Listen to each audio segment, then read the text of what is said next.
72 nömrəli test nümunəsi. Choose the correct statement. Doğru fikri seçin.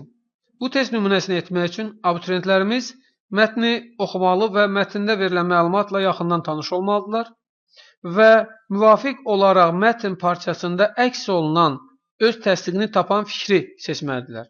Bu test nümunəsində doğru cavabımız D bəndidir, digər məlumatlar isə yanlışdır. D bəndində verilən məlumata görə John's family has supper together. John'un ailəsi şam yeməyini birlikdə yeyir.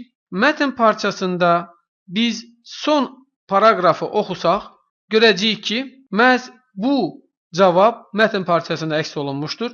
We usually have supper at 7:30 in the evening. The main course is often meat with vegetables. Sometimes we eat pizza or spaghetti with delicious sauce. We try to eat our main meal together. In our busy lives, it is the one time of the day when we sit down and have a good talk. Və gördüyümüz kimi burada məhz şam yeməyində ailənin bir yerə gəldiyini, bir yerdə oturub söhbət etdiyini görürük. Doğru cavabımız D bəndi olacaqdır.